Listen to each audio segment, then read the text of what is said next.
지난주 주말에 저 이스라엘 종착촌에서 열린 야외 음악회에 갑자기 팔레스타인 테러리스트들이 나타나서 민간인들을 향해서 무참히 총격을 가했습니다.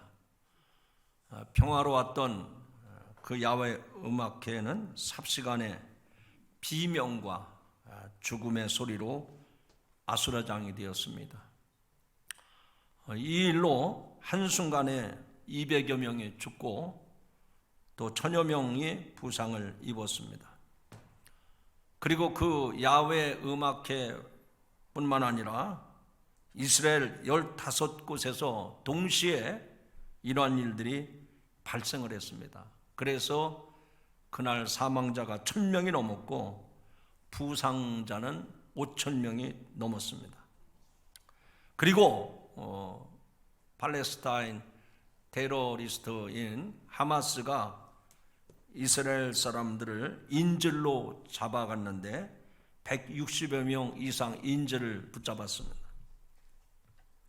하마스는 이스라엘이 쳐들어올 때마다 이스라엘이 계속 쳐들어오면 그 붙잡아 놓은 인질을 한 명씩 처형을 해서 영상으로 올리겠다고 으름장을 놓고 있습니다.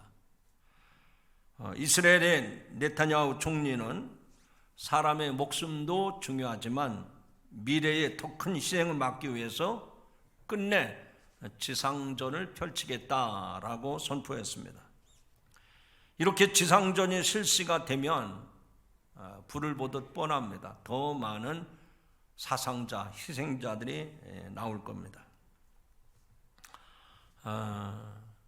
평화의 도성 그 이스라엘, 예루살렘 거기에서 이런 끔찍한 테러와 또 전쟁이 계속되고 있습니다. 그것뿐만 아니죠. 1년이 훨씬 넘었지만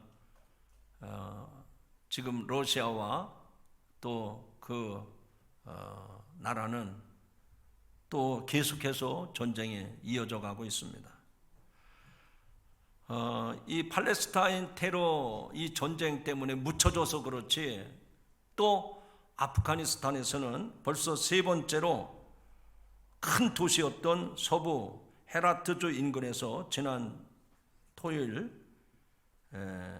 규모 6.3의 지진이 발생해서 2000여 명이 사망을 하고 1900여 채 가옥이 부서지는 등 수만 명이 또 피해를 입었습니다.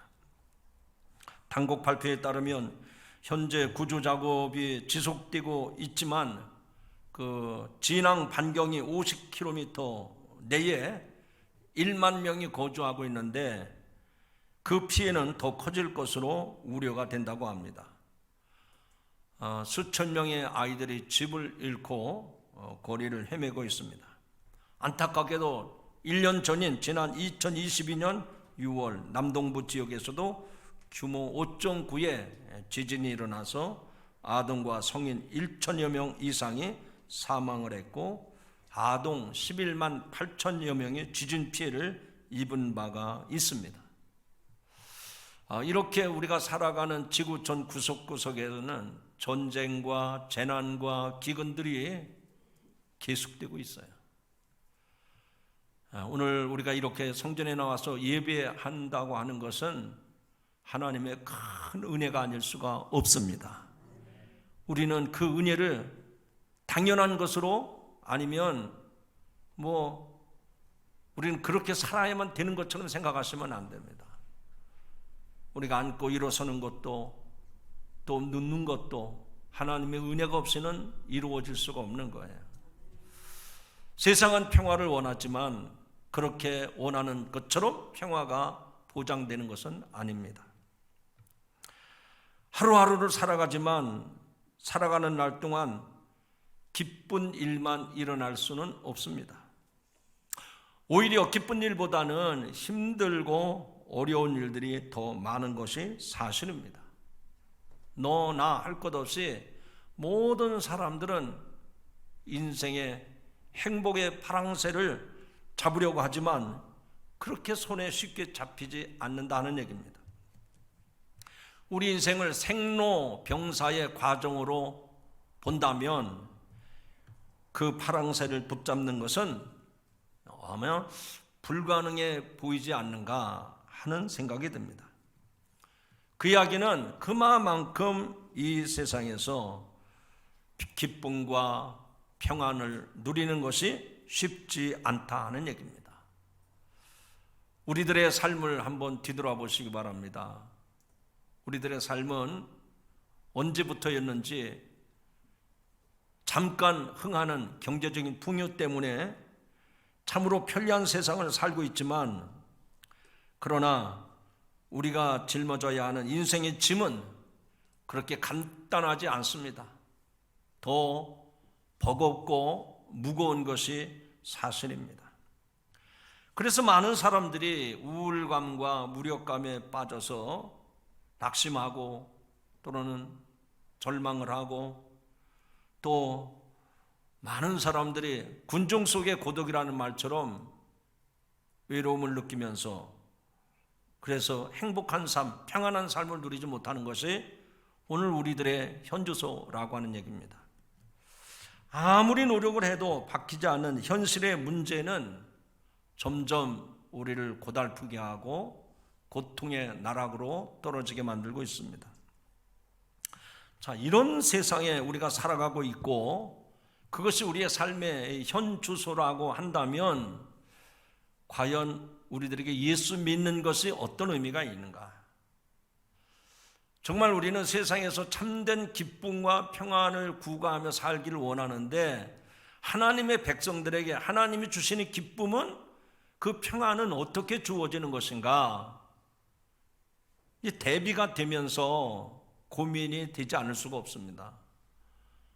겉으로는 아무 문제가 없는 것 같지만, 그러나 우리 내면적으로 보면 고통이 따르고 불안하고 염려가 되고 평안은 온데간데 없고, 그런데 정말 이렇게 사는 것이 하나님의 뜻일까?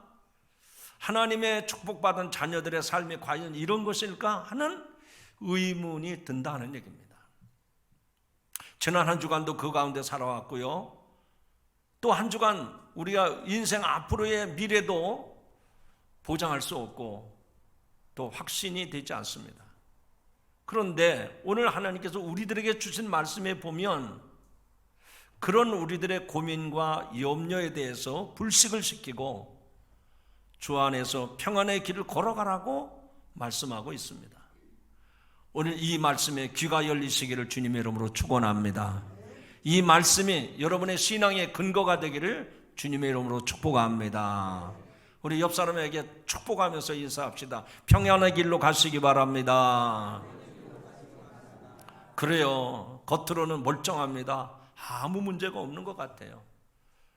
정말 하루하루가 해피엔딩입니다. 늘 좋은 것 같고 늘 행복한 것 같아요. 그런데 내면을 들여다보면 그렇지 못한 것이 사실이지 않습니까? 그렇다면 이런 문제를 가지고 계속 우리가 신앙생활을 해야 되는가? 성경에서 말씀하고 있는 평안의 길은 과연 어떤 것인가? 말씀을 들으시면서 여러분의 인생에 새로운 터닝포인트, 전환점이 되기를 주님의 이름으로 축복합니다. 자, 여러분, 제가 지금 서론적으로 지금 우리들이 살아가는 지구촌에서 일어나는 이런 불안한 일들, 또 우리 개개인의 삶 속에서 힘들고 어려운 얘기들을 서론적으로 꺼냈어요. 부정적인 얘기 같지만 그것이 우리의 삶의 현주소라고 하면 성경에서 말씀하고 있는 우리의 삶의 기쁨과 평안의 길은 어떤 것인가? 오늘 사도 바울이 증거한 말씀을 통해서 그 대답을 찾고 저와 여러분도 사도 바울이 증거한 말씀처럼 그런 평안의 삶이 되기를 축원합니다. 첫 번째로 평강의 길은 다른 게 아니라 기뻐하는 길이라 라고 말씀을 합니다. 오늘 읽은 말씀 가운데 4절에 보면 주 안에서 항상 기뻐하라, 내가 다시 말하노니 기뻐하라 라고 말씀을 합니다. 여러분, 하나님을 믿는 성도가 참 평강을 누리는 방법은 하나님께 기쁨으로 나아가는 길입니다. 그래서 사도 바울은 오늘 본문에서 주 안에서 항상 기뻐하라 라고 말씀을 합니다. 여러분, 항상은 그만두고 하루에 단 몇 시간만이라도, 아니 잠잘 땐 몰라도 내가 눈 뜨고 생활하는 동안만이라도 기쁨이 넘쳤으면 좋겠다, 그런 생각 드시지 않습니까? 그런데 사도 바울은 항상 기뻐하라 라고 말씀을 했어요. 여러분, 우리의 삶에서 이렇게 기뻐하는 삶을 실천하는 것은 말처럼 쉽지 않습니다. 어렵고 힘든 상황 속에서 기뻐하기란 쉽지 아니하고, 또 그 가운데서 기쁨의 이유를 찾는 것 또한 매우 어려운 일이기 때문입니다. 어려운 상황 속에서 단순히 기뻐하기로 마음 먹었기 때문에 기쁨의 감정이 생길 정도로 우리의 감정은 그렇게 단순하지 않습니다. 내가 마인드 컨트롤로 내가 기뻐해야지, 내가 행복해야지, 그런다고 실제로 행복한 게 아니고 실제로 기쁜 게 아니라는 얘기입니다. 하지만 이런 상황을 잘 알고 있는 사도 바울은 우리를 향해서 주 안에서 항상 기뻐하라고 말씀을 하고 있어요. 아마 사도 바울도 이 땅에 우리들처럼 그렇게 인생을 살아간 사람인데, 어쩌면 우리보다도 사도 바울은 더 많은 고난과 역경을 견뎌낸 사람입니다. 그러나 그 고난과 역경 속에서도 사도 바울은 슬퍼하거나 낙심하거나 절망하거나 좌절하지 아니하고, 언제 어디서든지 그의 입술에서는 주님을 찬양하며 주님이 주시는 기쁨을 누리며 평안의 삶을 살았다는 얘기입니다. 그렇다면 어떻게 똑같은 인간으로 우리보다 더 혹독한 고난의 대가를 치렀던 바울은 그렇게 기쁨의 삶을 살고 어떻게 그렇게 평강의 삶을 살았을까요? 궁금하지 않습니까? 우리와 다를 바가 없는 사람이라면 어떻게 바울은 그런 평안의 삶을 살았는가 하는 얘기입니다.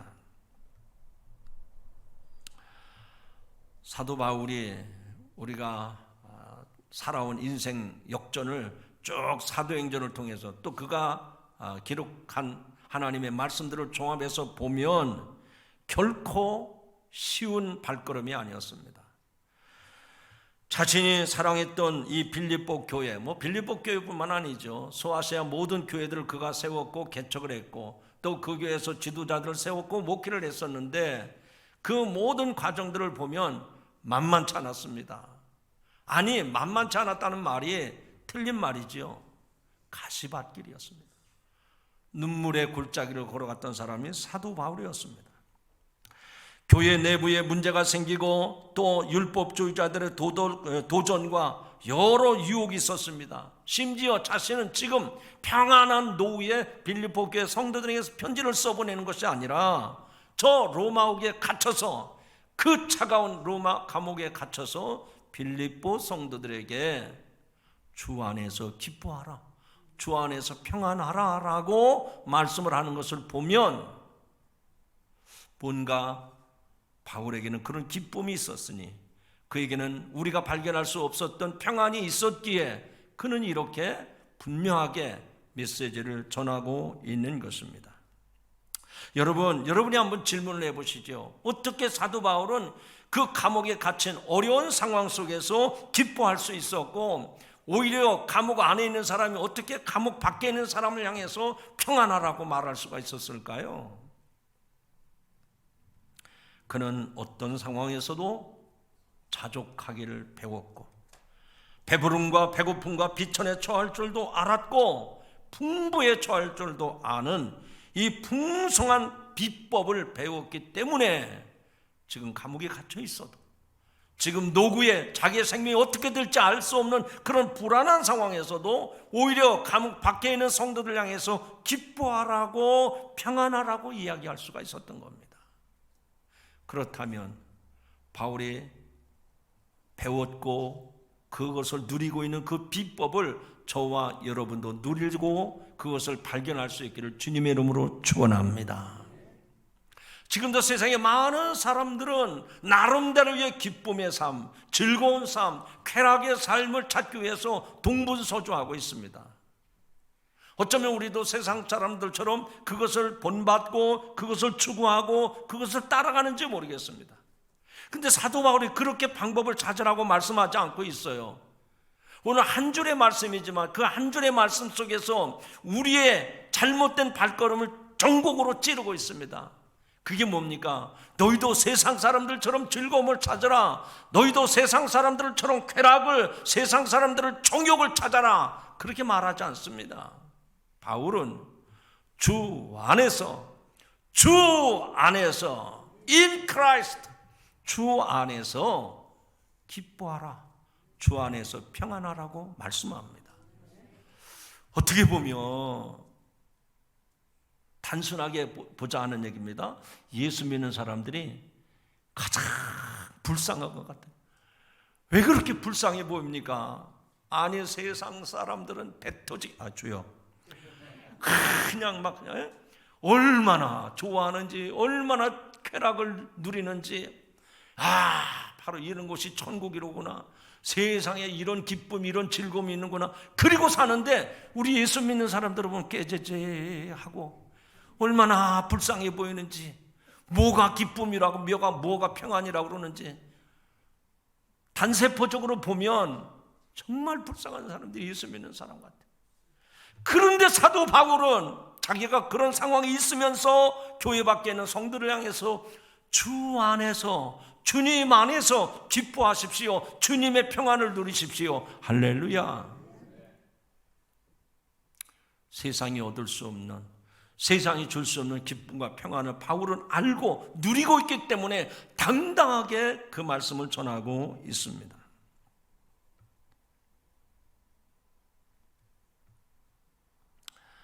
사랑하는 성도 여러분, 오늘 우리들의 신앙생활 가운데서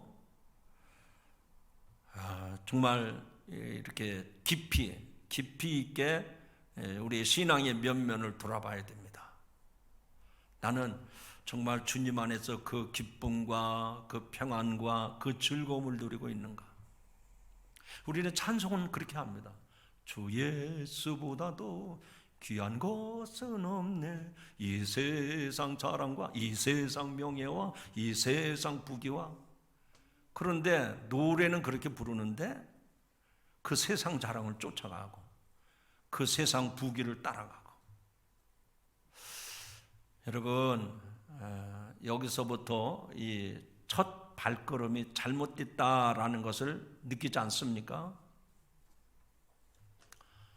오늘 예수 안에 주시는 참된 기쁨과 평안이 여러분의 인생을 보장하고 여러분의 삶을 행복하게 할 줄로 믿습니다. 바울은 이미 그것을 다 경험했기 때문에 자신 있게, 오늘 이 사도 바울이 증거한 말씀을 잘 살펴보면은요, 이 빌립보서만 그런 게 아니라 옥중 서신, 에베소서, 빌립보서, 골로새서, 빌레몬서, 이 네 서신을 쭉, 그것만 아니라 일반 서신, 바울의 일반 서신도 보면 그 바울이 쓴 서신 가운데서 어떤 흐름이 우리에게 전달이 되는 거 아니? 바울에게는 감출 수 없는 기쁨이 넘치고 있구나. 바울 내면에는 정말 세상이 말하지 못하는 그 즐거움으로 가득 차 있구나. 그가 쓴 편지의 문체들을 통해서 그가 전하고 있는 그 말씀들을 쭉 살펴보면 주님이 주시는 기쁨과 주님이 주시는 평강과 그 평안이 흘러넘치고 있어요. 오늘도 저와 여러분이 그런 은혜의 삶이 되기를 주님의 이름으로 축원합니다. 세상 것도요, 우리들에게는 기쁨이 될 수 있고 우리들은 즐거움이 될 수 있고 그것이 행복이 될 수도 있어요.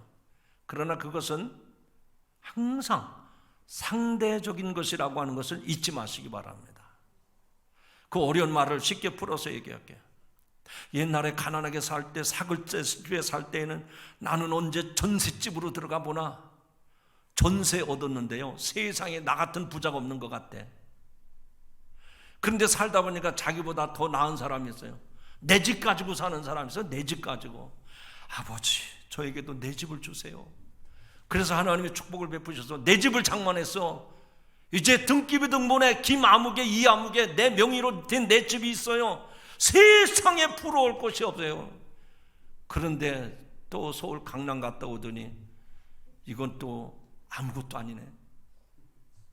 여러분, 세상의 기쁨과 세상의 만족, 세상의 즐거움은요, 나보다 더 나은 사람들에게 있기 때문에 항상 상대적인 거예요. 그 말은 세상의 즐거움과 세상의 만족은 항상 변할 수밖에 없다는 얘기입니다. 그래서 사도 바울은 주 안에서 기뻐하라고, 주 안에서 즐거워하라고, 평안하라고 말씀하고 있는 겁니다. 주님 안에서 누리는 기쁨과 평안은 상대적인 것이 아니에요. 오토매틱 시스템이라는 말 아시죠? 자동적으로 내가 비천에 처할 줄도 알고, 내가 풍부에 처할 줄도 알고, 내가 배고픔에서도 만족할 줄 알고, 내가 배부름에 감사할 수도 있고, 어떤 상황에서든지 한쪽으로 치우치지 않냐고 기뻐하고 감사하고 만족할 수 있다는 거예요. 오늘 주일 예배에 참여한 여러분들에게 주님, 나에게도 그런 기쁨을 주시고 나에게도 그런 평안을 누리게 하옵소서 소원하며 기도하기를 주님의 이름으로 축원합니다. 두 번째로 평강의 길은 어떤 길인가? 관용하는 길이라고 말씀을 합니다. 오늘 읽은 말씀 가운데 5절입니다. 너의 관용을 모든 사람에게 알게 하라. 주께서 가까우시니라. 한번 저를 따라 합시다. 너의 관용을 모든 사람에게 알게 하라. 여러분, 이 관용이라는 말을 그냥 한문이기 때문에 제가 우리말로 좀 바꿔봤습니다. 저 나름대로 바꿔봤어요. 여러분도 한번 여러분 나름대로 관용이라는 말이 무슨 말이지? 한번 생각해 보세요. 저는 딱 들어오는 단어 하나가 있었어요. 너그러움입니다. 너그러움. 여러분, 예수 믿는 사람들은요, 옹졸한 사람이 아닙니다. 째째한 사람이 아니에요. 내가 물질적으로 부족해도, 내가 다른 사람보다 지식이 좀 짧아도, 내가 신앙의 연륜이 좀 짧아도 모든 사람에 대해서, 모든 상황에 대해서 예수를 믿는 사람들은 항상 다른 사람에 대해서 너그러워지는 겁니다. 너그러워지시기를 바랍니다. 할렐루야. 어떤 분이 그런 얘기했다고 그랬잖아요. 교회 피아노가 너무 오래된 피아노가 너무 오래돼가지고 그걸 좀 바꾸자고 그랬더니 그거 사가지고 헌물하신 권사님이 안 돼요. 아니, 이렇게 큰 피아노, 그랜드 피아노로 좀 바꿉시다 그랬더니 내 눈에 흙이 들어가도 그거 안 바꿉니다. 그래서 교인들이 그렇게 기도했대요. 하나님, 저 권사님 눈에 흙이 들어가게 해주세요.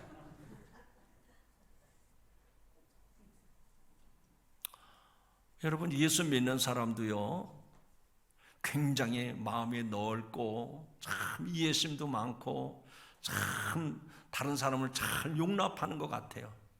그런데 속에 욕에 있습니다. 영상으로 나가는 사람들은 제가 손짓을 하는 게 좀 잘못 표현되면 곤란한데, 여러분, 마음속에, 이 마음속에 낚싯바늘 같은 게 있어요. 딱 걸리면 이거 안 빠집니다.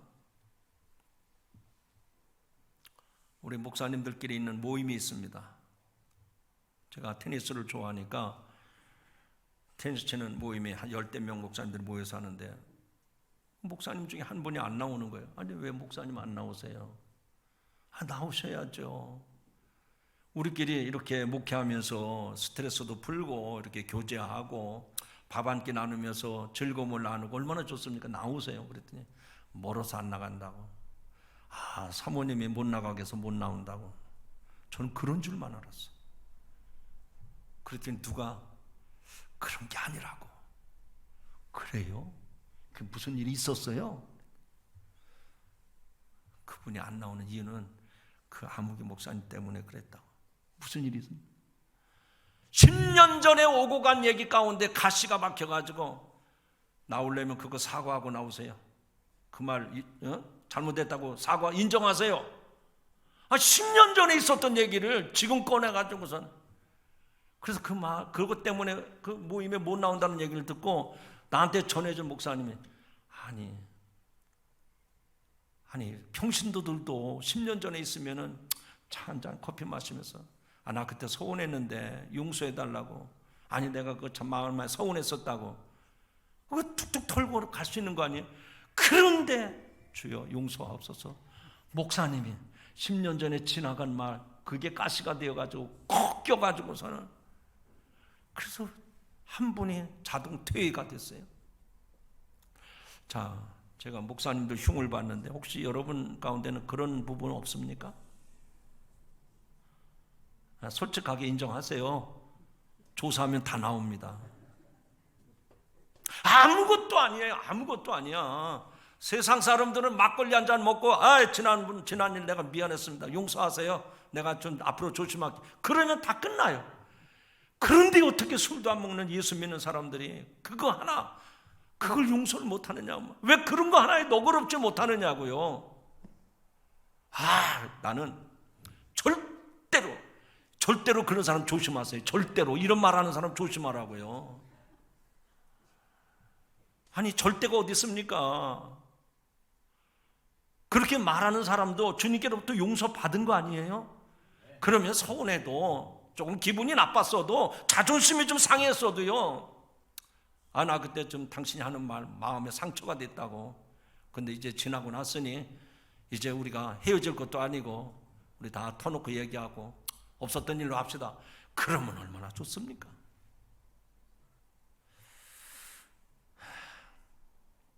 오늘 사도 바울이 빌립보 성도들에게 너희의 관용을 모든 사람에게 알게 하라. 너희들의 그 너그러움을 나는 다 용서했어 그러지 말고, 너 혼잣말로 떠들지 말고 다른 사람들이 다 알도록 그 너그러움을 드러내라는 거예요. 옆에 사람한테 다짐합시다. 우리 너그럽게 삽시다. 나를 보지 말고 옆에 사람 쳐다보고 얘기하라니까요. 좀 너그러워지세요. 너그러워지세요. 저 사람은 내가 말 안 해도 다 알 거야. 아니에요. 말을 안 하니까 시험 들었죠. 하나하나 다 얘기하세요. 그게 뭐 순박하고 그런 거 아닙니다. 그게 오히려 깨끗한 거예요. 여러분, 하나님이 우리들에게 너그러움을 가지라라고 말씀을 한 거는요, 이 빌립보 교회 성도들이요, 그 상황이 그렇게 너그러운 상황이 아니었습니다. 그래서 교회 안에서도 그 교회의 중직자들, 요즘 말로 하면 교회 임원들 가운데에도 누가 뭐 열심히 하니까 그거에서 시기하는 사람이 있고, 누가 사도 바울 입장에서 그렇게 도우니까 그거 시샘하는 사람도 있고, 서로 관계가 어그러진 사람들이 있었어요. 오늘 본문에 보면. 근데 사도 바울이 교회 안에서 그런 것 가지고 편가르게 하지 말고 너희의 관용을 모든 사람에게 알게 하라. 쉬쉬하고 누가 뭐 알지 못하게 그렇게 하지 말고 다 너그럽게 하라는 거예요. 주님께서도 우리에게 가르쳐 주신 말씀이죠. 내가 너희를 용서한 것 같이 너희도 남을 서로 용서하라고 했습니다. 너희가 만일 다른 사람의 잘못을 용서하지 않으면 나도 너희를 용서하지 않는다고 마태복음 6장에서 말씀을 하셨습니다. 여러분, 용서받지 못한 자가 어찌 다른 사람을 용서할 수 있겠습니까? 그런데 우리는 이미 용서받은 사람이에요. 주님의 그 너그러움으로 인해서 우리는 다 주님이 도말해 주셨어요. 다 지워 주셨어요. 주님은 기억도 아니 하신다고 그랬습니다. 그러므로 우리가 성도 간에 또 세상 사람들과 관계 속에서 역시 예수 믿는 사람들은 참 마음이 넓구나, 참으로 너그럽구나, 그렇게 일컬음을 받아야지, 예수 믿는 사람은 상종도 못할 사람이다, 이러면 얼마나 곤란하겠습니까? 참고로 제 이름이 상종입니다. 인간은 모두가 다 죄인이며 연약한 존재입니다. 그러므로 우리 자신도 이웃의 용서와 관용이 필요한 사람입니다. 그래서 우리는 서로 친절하게, 그리고 서로 불쌍히 여기며 서로 용서하기를 하나님의 그리스도 안에서 우리를 용서하신 같이 해야 한다는 것입니다. 여러분, 절대로 손해보는 거 아닙니다. 절대로 여러분이 불행해지는 게 아니에요. 너그럽게 사시기를 주님의 이름으로 축원합니다. 그게 평강의 길이에요. 마지막 세 번째로 평강의 길은 염려하지 않고 기도하는 길이다 라는 것입니다. 6절 말씀을 읽어봅니다. 아무것도 염려하지 말고 다만 모든 일에 기도와 간구로 너희 구할 것을 감사함으로 하나님께 아뢰라 라고 말씀을 했습니다. 실상 사도 바울이 빌립보 교회에 이 편지를 보냈을 당시 바울과 빌립보 교회의 상황은 최악이었습니다. 바울은 로마 감옥에 갇혀있는 상태였고 빌립보 교회는 핍박과 분열의 상황을 맞이하고 있었기 때문에 그 교회의 상황은 염려하는 일들로 가득 차 있었습니다. 그런데 바울은 아무것도 염려하지 말라고 말씀하고 있습니다. 아무것도, 그 이야기는 그것이 어떤 것이든지 우리의 염려의 대상이 될 수 없다 하는 얘기입니다. 염려는 자신이 통제할 수 없는 일에 대해서 쓸데없는 근심에 빠지는 것이 염려인 것입니다. 바울은 이런 염려가 아무짝에도 쓸모없는 불필요한 것이라고 말씀하고 있습니다. 실제로 우리의 삶에서 염려한다고 해서 그 길을 한자나 잘하게 할 수 있느냐? 안 된다고 주님 말씀하셨습니다. 인간이 하는 걱정거리가 40%는 일어나지 않는 일에 대해서 걱정한다고 합니다. 그리고 30%는 돌이킬 수 없는 과거의 결정에 대한 걱정뿐이라는 겁니다. 12%는 질병에 걸리지 않을까 하는 걱정입니다. 10%는 장성한 자녀들과 친구들에 대한 걱정이라는 겁니다. 진짜 현실 문제에 대한 걱정은 겨우 8%밖에 되지 않는 겁니다. 그러니까 나머지 92%는 걱정하지 않아도 되는 것 가지고 매일 근심 걱정하고 있어요. 옆에 사람 얼굴 쳐다봅시다. 보이네, 보여. 얼굴에 써져 있잖아.